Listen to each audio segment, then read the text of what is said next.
Fala galerinha, beleza? Professor Oberon aqui na área, hoje aqui na biblioteca da escola, para dar uma dica de leitura para vocês.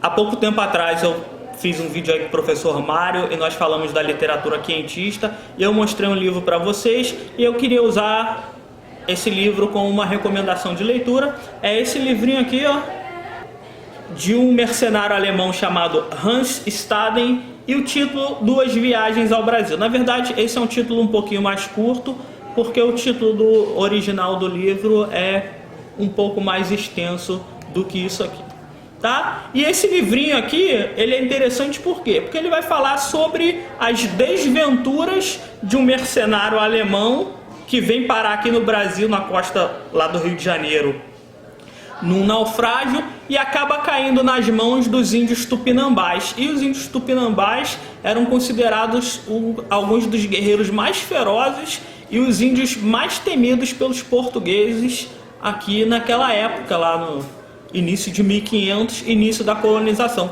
Então eles eram um verdadeiro pesadelo dos portugueses. Todo mundo que vinha para cá de Portugal tinha medo de cair na mão dos índios tupinambás. Por quê? Simplesmente porque esses índios eram antropofágicos. Mas e aí, o que é ser antropofágico?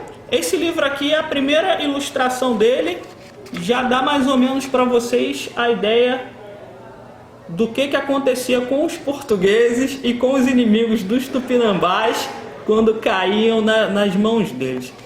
Então, Hans Staden, nesse livrinho, desculpa a pronúncia aí, porque eu não falo alemão, então nem sei se pronuncia o nome dele desse jeito, mas vamos lá. Hans Staden, quando cai nas mãos desses índios tupinambás, ele fica preso com eles por aí cerca de 9 meses, e ele e outros prisioneiros, e ele vai vendo o que acontece, os prisioneiros sendo executados e sendo devorados pelos índios, e ele ali só esperando a vez dele disso acontecer também. E vocês imaginam aí o terror psicológico que o cara sofria, sabendo que poderia ser o próximo a ser comido pelos tupinambás, literalmente. Então Hans Staden, ele faz esse relato aqui, tá?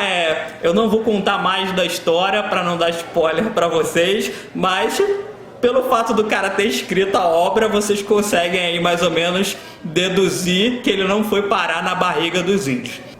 Assim, não é um livro muito grande, tá? Ele é fininho, tem aqui cerca de 180 páginas mais ou menos, pequenininho, leitura rápida. E é um livro que tem bastante gravuras, eu já mostrei para vocês uma delas.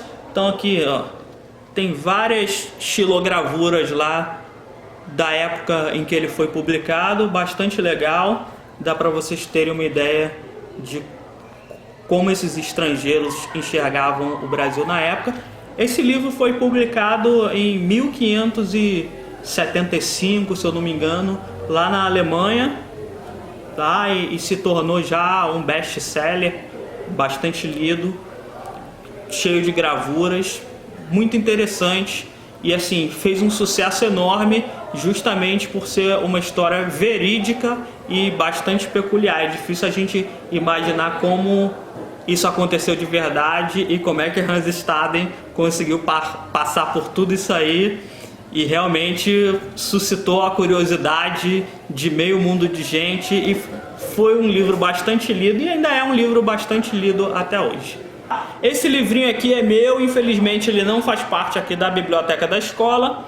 Eu comprei ele na Amazon, foi bem baratinho, tá? Se eu não me engano, acho que ele custou uns 10 reais, aí eu consegui comprar numa promoção por 10 reais. Mas fiquem atentos, entrem lá no site da Amazon que vocês conseguem encontrar esse livrinho lá, bem baratinho, e definitivamente vale cada centavo. Hans Staden, sugiro para vocês, é uma ótima leitura. Isso dá para dar margem para vocês conhecerem um pouquinho mais de como era o Brasil lá no início da colonização e como eram de verdade os índios que viviam aqui antes de nós virarmos colônia de Portugal e depois um país independente. Então, dica de leitura de hoje: Hans Staden, Duas Viagens ao Brasil.